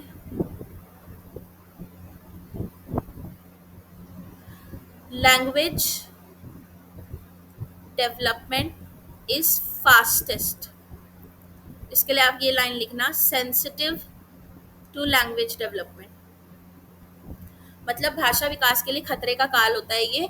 ठीक है, क्यों? क्योंकि इसमें एग्जाम्पल देना है आपको कि अगर आप बच्चे के सामने अच्छी लैंग्वेज यूज करोगे तो वो अच्छी लैंग्वेज यूज करेगा, अगर आप उसके सामने बैड लैंग्वेज करोगे यूज तो वो बैड लैंग्वेज को जल्दी कैच करेगा और गाली देना शुरू कर देगा। तो इसीलिए ये जो काल होता है ये लैंग्वेज भाषा विकास के लिए बहुत सेंसिटिव होता है। इस काल के अंदर हमें बहुत ध्यान रखना पड़ता है 2 से 6 साल में कि बच्चे के सामने जो है हम ऐसी भाषा इस्तेमाल करें, ऐसे शब्द इस्तेमाल करें जो हम उससे सुनना चाहते हैं, जो हमें सुन के बुरे ना लगे। ठीक है, फिर इसके अंदर आपने बताना है एनिमिज्म, जीववाद। इसके अंदर क्या बताना है कि बच्चा जो है वो नॉन लिविंग चीजों को लिविंग मानता है। ठीक है, जैसे कि अगर उस वो टेबल से उसको चोट लग गई है तो वो कहेगा टेबल ने मुझे मारा, अगर वो फर्श पे गिर गया है तो वो कहेगा फर्श ने मुझे मारा। या इसमें आप एग्जांपल दे सकते हो कि जैसे गर्ल्स होती हैं वो अपनी डॉल को दुल्हन बनाती हैं, ठीक है, उसकी शादी कराएंगी। बॉयज हैं अगर तो वो अपनी कार्स को मतलब इस तरह से बिहेव करते हैं जैसे कि वो ह्यूमंस हो। ठीक है, कि मेरी गाड़ी ने ऐसे जूम करके आवाज निकाली, मेरी गाड़ी गिर गई या मेरी गाड़ी से मुझे चोट लग गई, मेरी गाड़ी ने मुझको मारा है या मेरे खिलौने ने मुझको मारा है। अजीवित चीजों को जो है ये जीवित मानते हैं, आपने ये बताना है इसके अंदर। ठीक है, फिर इसमें आपने क्या बता दोगे? फिर इसमें आप बता देना, हाँ, ईगोसेंट्रिज्म। ईगो सेंट्रिज्म, अहम केंद्रित। ये जो बच्चे होते हैं बेटा, इनका ये मानना होता है कि मेरा जो पीओवी है वही सही है, मैं जिस नज़रिए से दुनिया को देख रहा हूँ उसी नज़रिए से दुनिया भी उस चीज़ को देख रही है। जैसे कि इसमें एक एग्जाम्पल है कि एक बच्चा है, ये फ़ोन पे बात कर रहा है अपनी दादी से। ठीक है, और इसके सामने कुछ फ्लावर्स हैं। फोन पर ये कह रहा है कि दादी देखो कितने सुंदर फ्लावर्स है। इसकी दादी पूछ रही है कि कैसे फ्लावर, डिस्क्राइब तो कर तब तो मुझे पता चलेगा। ठीक है, लेकिन ये उनकी बात नहीं सुन रहा, ये सिर्फ चिड़चिड़ा जा रहा है, गुस्सा हो जा रहा है कि दादी मेरी सिंपल सी बात क्यों नहीं समझ रही। मैं उसको कह रहा हूँ कि दादी देखो कितने सुंदर फ्लावर्स हैं, वो उधर से क्या बोले जा रही है मुझे समझ नहीं आ रहा। अब दादी फोन पे है, ऑडियो कॉल पे है, फोन पे तो नहीं दिखेगा फ्लावर कैसे है, राइट? तो इस बच्चे के लिए सिर्फ अपना पीओवी सही होता है। इसको ये लगता है मैं जिस नजरिए से दुनिया को देख रहा हूँ दुनिया भी वैसे ही उस चीज को देख रही होगी। आगे समझ ईगो सेंट्रिज्म का मतलब?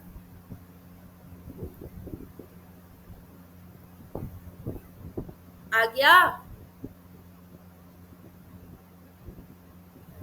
ठीक है, इसके बाद आपने इसमें एक पॉइंट आप डाल देना, इसमें इलॉजिकल थिंकिंग शुरू हो जाती है। बच्चा सोचना तो शुरू कर देता है लेकिन उसकी जो सोच होती है उसमें कोई तर्क नहीं होता, इलॉजिकल थिंकिंग उसकी होती है। फिर आपने इसमें ये बता देना है कि ये वाली जो स्टेज है प्री ऑपरेशनल, ये 2 भाग में बटी होती है। एक होती है हमारी प्री कंसेप्शनल, ठीक है, पूर्व संप्रत्यात्मक जिसको बोलते हैं, और एक होती है इंट्यूटिव। बस इतना ही लिखना है, ठीक है, क्योंकि इन दोनों की डिटेल हमने पीछे सारी लिख दी। ओके, ये हो गया। अब आती है हमारी तीसरी स्टेज जिसको हम बोलते हैं कॉन्क्रीट ऑपरेशनल,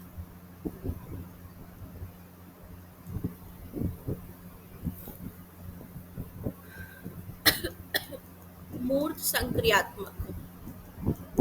ठीक है, कंक्रीट का मतलब क्या होता है? कंक्रीट का मतलब होता है ठोस, वो चीजें जिसको आप टच कर सकते हो, फील कर सकते हो, देख सकते हो। जैसे कि मेरे हाथ में ये पेन है, ये पेन क्या है? ये ठोस है, मैं इसको देख सकती हूँ। आपके सामने आपकी बुक जो है वो कंक्रीट है, फोन आपका कंक्रीट है। ठीक है, जो चीजें हम टच कर सकते हैं, फील कर सकते हैं, वो कंक्रीट होती है।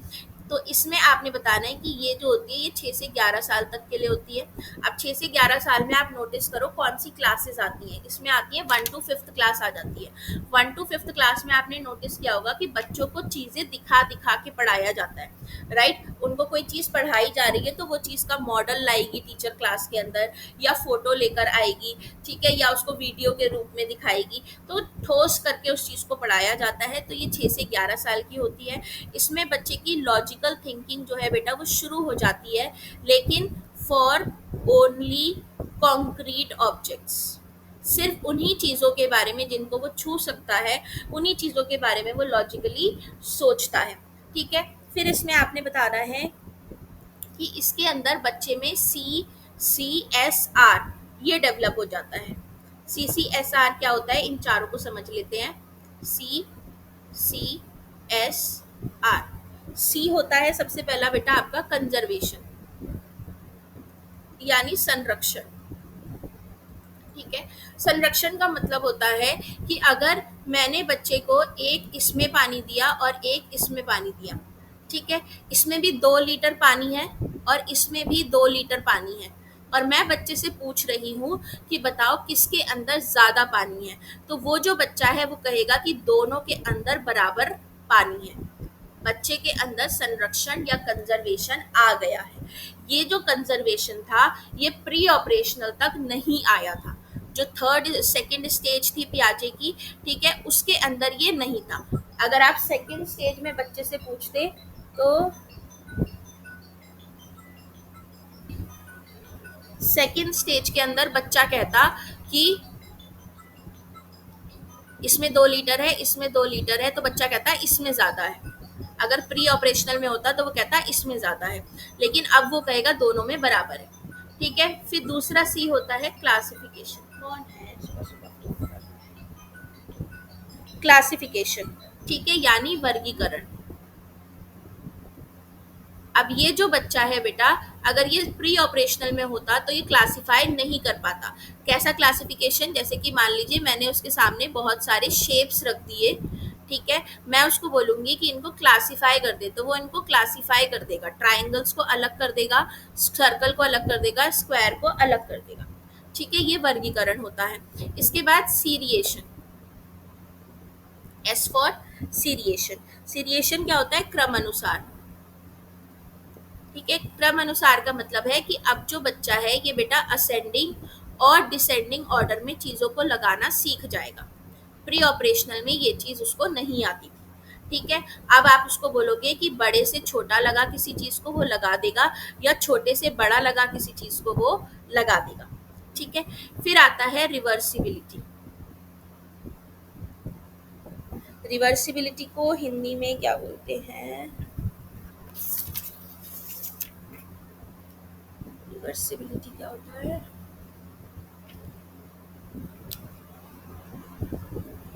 रिवर्सिबिलिटी को हिंदी में क्या बोलते हैं, रिवर्स कर देना।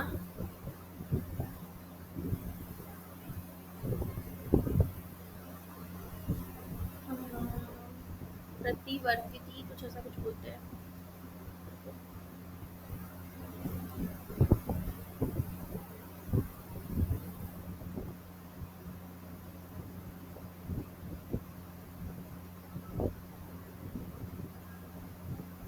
ये तो और महान है गूगल वाले, क्या बोलते हैं, प्रत्यावृत्ति, प्रत्यावृत्ति, ठीक है। रिवर्सिबिलिटी, रिवर्सिबिलिटी का क्या बताओगे कि अब जो बच्चा है अगर हम उसको कोई चीज़ उलट पुलट के देंगे तो उसको समझ आ जाएगा। ये चीज़ उसको सेकंड स्टेज में नहीं आती, ठीक है। मान लीजिए मैंने बच्चे को बोला कि 2+3 5 होता है, तो 3+2 क्या होगा, तो अब ये जो बच्चा है बता देगा कि 3+2 भी 5 ही होता है। मैं अगर उसको बोलूँगी 2 × 3 6 होता है, तो 3 × 2 क्या होगा। तो अगर मैं ये सवाल उससे सेकेंड स्टेज में पूछती कि क्या होगा, तो वो नहीं बता पाता, वो सोचता, वो टेबल पढ़ता कि 3 × 1 = 3, 3 × 2 = ऐसे। लेकिन यहाँ पे वो बता देगा कि अगर 2 × 3 = 6 है, तो 3 × 2 भी तो 6 ही होगा। ये रिवर्सिबिलिटी है, ठीक है। तो ये 4 पॉइंट्स आपने समझा देने। आ गया समझ? अब आती है चौथी लास्ट स्टेज जो सबसे आसान है हमारी, फॉर्मल ऑपरेशनल स्टेज। ठीक है, जिसको हम क्या बोलते हैं, औपचारिक, औपचारिक संक्रियात्मक स्टेज। इसमें दो ही चीजें आती हैं बेटा। पहली तो आपने ये बतानी है कि 12 प्लस में ये स्टेज आती है। दूसरी चीज आपने ये बतानी है कि हमारा जो दिमाग है वो मेच्योर ही 12 साल पे हो जाता है। ठीक है, जब 12 साल पे मेच्योर हो जाता है जो हमारा दिमाग है, ठीक है, हमारी जो थिंकिंग है वो एब्स्ट्रैक्ट चीजों को समझने लगती है। एब्स्ट्रैक्ट क्या होती है? अमूर्त। ठीक है, जिसको आप टच नहीं कर सकते, ठीक है, फील नहीं कर सकते, ठीक है, जिसको आप देख नहीं सकते, जो आपके दिमाग में छपी हुई है चीज़ें, जो दिमाग में आपके फीलिंग्स हैं या जो इमेजेस छप गई हैं, वो अमूर्त चीज़ें कहलाती हैं, एब्स्ट्रैक्ट। तो इसमें आप बोलोगे कि लॉजिकल थिंकिंग शुरू हो जाती है किसके लिए? For abstract concepts. अमूर्त संप्रत्यों के लिए भी अब बच्चा तार्किक सोच रखने लग जाएगा। और एक चीज इसमें आपने बतानी है, हाइपोथेटिक डिडक्टिव रीजनिंग, कि बच्चा जो है ये परिकल्पनाएं बनाता है। परिकल्पनाएं, एक टीनेजर की बात हो रही है, ठीक है, परिकल्पनाएं यानी अपनी खुद की कल्पनाएं बनाएगा और उनको प्रूफ करने की भी कोशिश करता है, ट्राई टू प्रूव इट। जैसे कि फॉर एग्जाम्पल एक उसने अपने आप से ऐसी कोई कहानी बना लेगा कि हाइपोथेसिस बना लेगा कि दुनिया जो है वो फ्लैट है। ठीक है, जैसे इस पे बहुत विचार चलता है, ठीक है, दुनिया जो है वो फ्लैट है, उसने अपनी एक हाइपोथेसिस बना ली। अब उसको प्रूफ करने की कोशिश करेगा कि भाई अर्थ जो है, देखो ये फ्लैट है, अगर मैं एक ऐसी फ्लैट सरफेस लूँ, इस पे मैं कुछ खड़ा कर दूं और यहाँ से मैं रोशनी डालने की कोशिश करूँ तो इसकी परछाई यहाँ बनेगी, ऐसे कुछ वो प्रूफ करने की कोशिश कर रहे हैं। ठीक है, तो अपनी ही परिकल्पनाएं बना के उनको प्रूफ करने की कोशिश करता है। बस ये आपका फॉर्मल ऑपरेशनल स्टेज है। पियाजे समझ आ गया पूरा सबको? कहीं कोई डाउट? क्लियर है? आंसर्स लिख लोगे अच्छे से?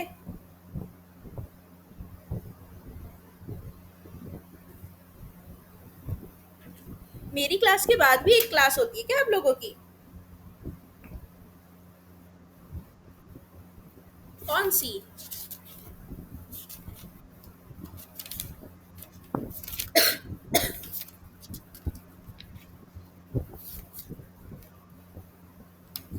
अच्छा, अभी मैथ्स नहीं पढ़ी आप लोगों ने?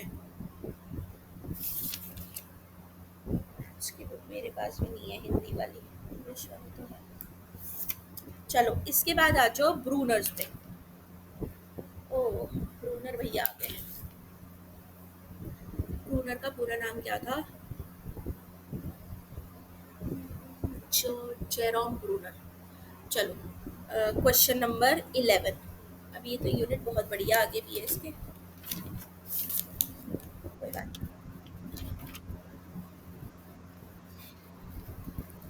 नहीं। नहीं, इतना लिख दोगे इनफ है, इतना काफी है। वीकनेस उनकी एक ही थी, वीकनेस ये थी कि उन्होंने समाज और संस्कृति, इसको कोई इम्पोर्टेंस नहीं दी थी। जब अभी आप वाइगॉत्स्की की पढ़ोगे ना, तो वाइगॉत्स्की की सबसे अच्छी मानी जाती है। ठीक है, तो प्याजे का यही मानना था कि बच्चा जो है, हर बच्चा जो है वो चरण में होके गुजरता है, 4 स्टेजेस में। अब जब बच्चा चरण में होके गुजरेगा तो विकास जो है वो क्या हो जाएगा? डिसकॉन्टिन्यूस।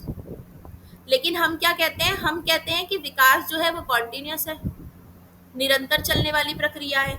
लेकिन पियाजे के हिसाब से अगर हम 4 चरणों में बट गए, एक स्टेज, दूसरी स्टेज, तीसरी स्टेज, चौथी स्टेज, तो जब एक स्टेज खत्म हो गई तो यहाँ पे विकास जो है वो टूट गया ना, फिर यहाँ पे टूट गया, तो इनके हिसाब से विकास डिसकॉन्टिन्यूस हो गया। ठीक है, तो इनकी यही लिमिटेशन है, यही वीकनेस है कि एक तो इनके हिसाब से विकास डिसकॉन्टिन्यूस हो जाता है क्योंकि सब स्टेजेस में चलता है। दूसरा, इन्होंने सोसाइटी, सोशल और कल्चर, इसके ऊपर कोई भी बात नहीं की है, इनके किसी रोल के बारे में नहीं बताया है। ठीक है, ये दो है बस इनकी, लिख देना याद आ जाए तो। और नहीं आए तो जितना भी रामकथा मैंने शुरू से बताई है ना, प्याजी की बीवी से लेके फॉर्मल तक, वो लिख देना। देखो क्वेश्चन कुछ भी आए, बस अगर उसमें लिखा है प्याजे तो सब कुछ लिख देना, जितना प्याजे के बारे में आता है सब भर देना। ठीक है। डेवलपमेंट है, डेवलपमेंट के बारे में जो याद आए सब लिख देना। ये नहीं है कि तुम्हें इतना ही पोर्शन है बुक में, इस क्वेश्चन के अंदर तो मैं इतना ही लिखूंगी, नहीं। आपको जो याद आए उस टाइम पे उस टॉपिक के बारे में वो सब लिख देना है आपने। इसके बाद आते हैं क्वेश्चन नंबर 11 पे, जो कि है हमारे ब्रूनर। ब्रूनर की कॉग्निटिव डेवलपमेंट थ्योरी। तो भाई इनका पूरा नाम था जेरोम ब्रूनर। तो इनकी कहाँ है कि मेरी डायरी में लिखी हुई होती है।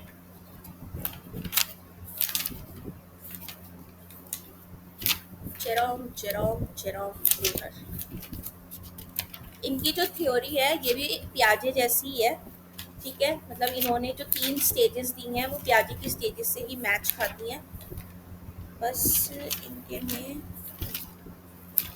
क्या मैथ्स चल रहे थे, मैथ्स के notes हैं।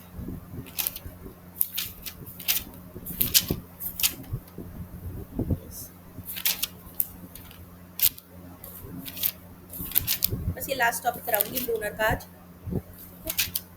छोटी सी है इनकी थ्योरी, बड़ी नहीं है, बस मुझे मिल जाए।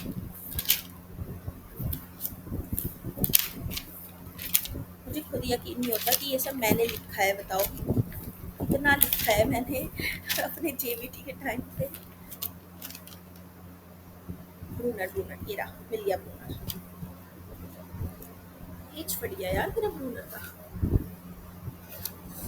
मेरे को माइंड मत करना, ठीक है, मैं ऐसी बड़बड़ाती रहती हूँ। चलो, हाँ, इनका पूरा नाम था जेरोम ब्रूनर। ठीक है, इनकी जो थ्योरी है बेटा, इनकी थ्योरी भी पियाजे की थ्योरी पे ही बेस्ड है। ठीक है, इनकी थ्योरी भी पियाजे की थ्योरी पे ही बेस्ड है। ब्रूनर का मानना ये है कि इन्होंने एक लाइन बोली थी ब्रूनर ने, अकॉर्डिंग टू ब्रूनर, आप लिख लेना इसको, thinking is the result of cognitive development. कि जब हमारा संज्ञानात्मक विकास होता है तो हमारी सोच जो है वो बेहतर होती चली जाती है, हमारी सोच में बढ़ोतरी होती चली जाती है। फिर इन्होंने बोला था इंटेलिजेंट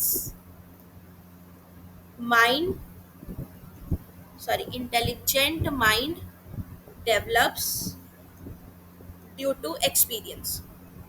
जितना ज़्यादा हम अनुभव हासिल करेंगे उतना ज़्यादा हमारा दिमाग समझदार होता चला जाएगा। ठीक है, और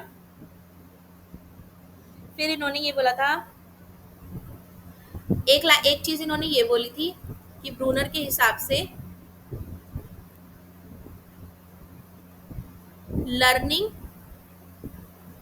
is not based only on previous knowledge, concepts and problem solving, but also on the ability to discover। ये है important टर्म इनकी थ्योरी का, डिस्कवर। तो इनके हिसाब से इन्होंने ये बोला था कि जो बच्चे की लर्निंग होती है, बच्चा कुछ सीखता है अपने जीवन में, तो वो सिर्फ अपने पुराने ज्ञान के आधार पे नहीं सीखता है या प्रॉब्लम सॉल्व करके नहीं सीखता है। वो असल में जो उसकी सीख होती है, लर्निंग होती है, वो डिस्कवरी मेथड से होती है।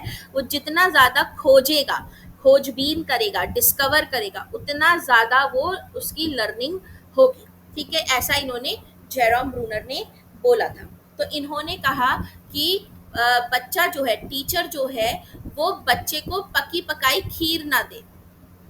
पकी पकाई खीर का मतलब पता है ना आप सबको? पकी पकाई खीर का मतलब कि उसको सॉल्व्ड सॉल्यूशंस ना दे, आंसर्स ना दे। ठीक है, उस टीचर जो है बच्चे को क्या बोले कि जाओ, गो एंड डिस्कवर, ढूंढो इसका आंसर, खोजो। ठीक है, डिस्कवर करवाए बच्चे को, ये बोला था बेरोम ने। ठीक है, ब्रूनर ने, सॉरी। अब इन्होंने कुछ स्टेजेस दी थी। ब्रूनर ने बोला कि ये जो लर्नर जो होता है हमारा, इसका ऑलराउंड डेवलपमेंट जो है ये 3 मेथड ऑफ, किसी का माइक ऑन है प्लीज बंद कर लो। नीतू, नीतू बेटा माइक ऑफ कर लो बेटा।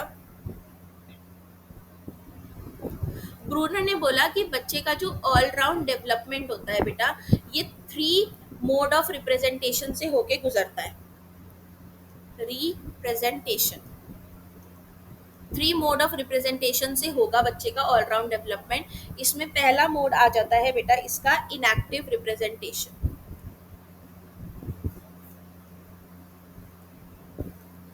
ठीक है, इनएक्टिव को हिंदी में हम बोलते हैं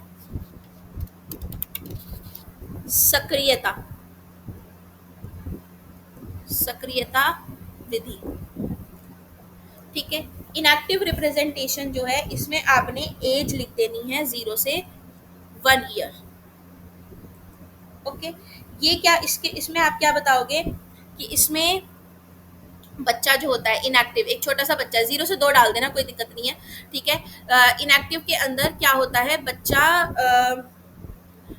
क्या कैसे लिखेंगे इस चीज को,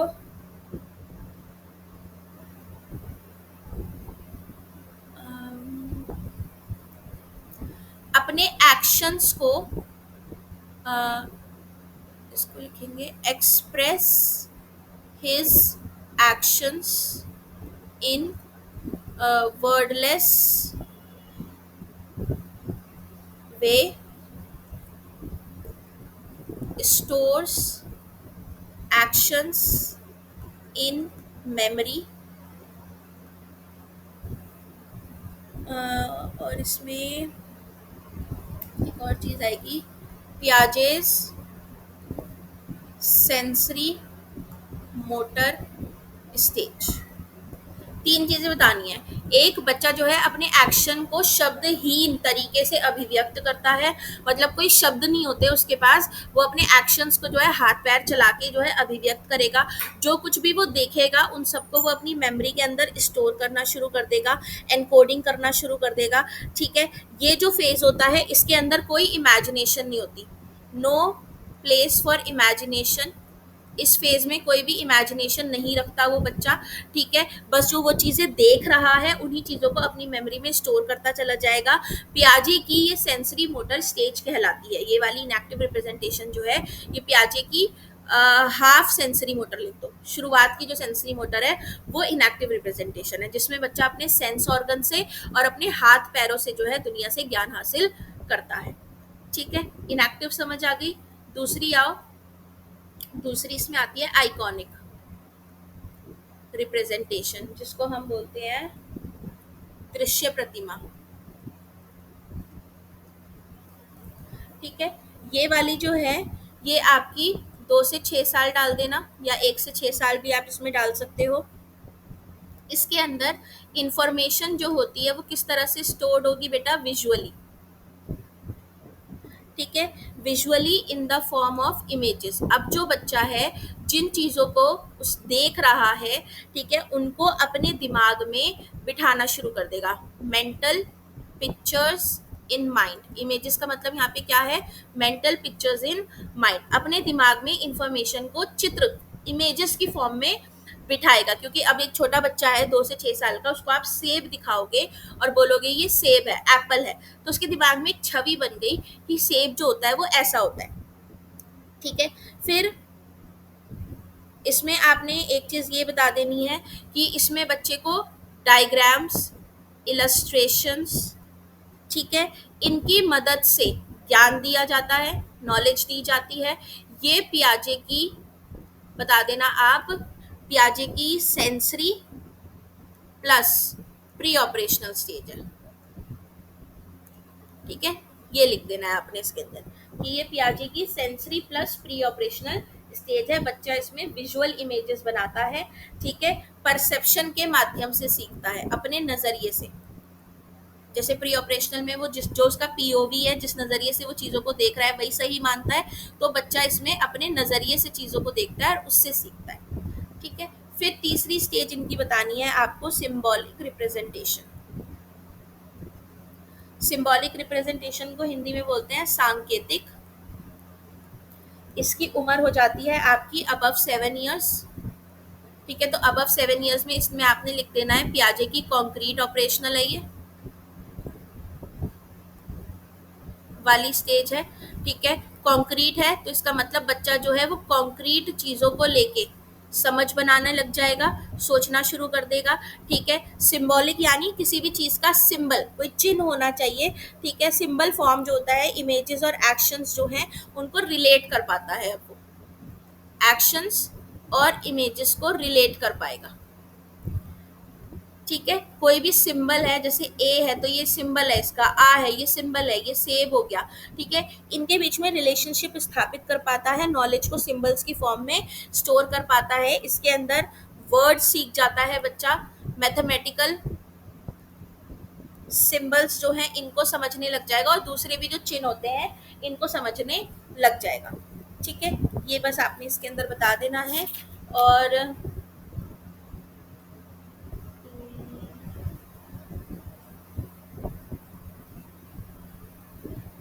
ड्रॉबैक्स अगर बोला जाएगा तो ड्रॉबैक्स में ये लिख देना कि इन्होंने डिस्कवरी थिंकिंग पे ज़्यादा फोकस किया है, कि बच्चा जो है वो खोजबीन करके चीज़ों का पता लगाए।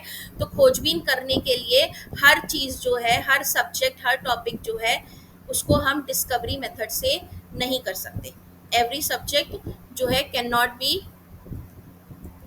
टॉट और लर्न यूजिंग डिस्कवरी मेथड, ये इनका ड्रॉबैक था। हर मेथड हर सब्जेक्ट में थोड़ी ना खोजबीन करने लग जाओगे आप, या हर टॉपिक में। ठीक है, और टाइम टेकिंग भी हो जाएगा, ये इनका ड्रॉबैक। आ गया समझ? क्लियर है? क्लास बोरिंग तो नहीं लगती तुम लोगों को मेरी?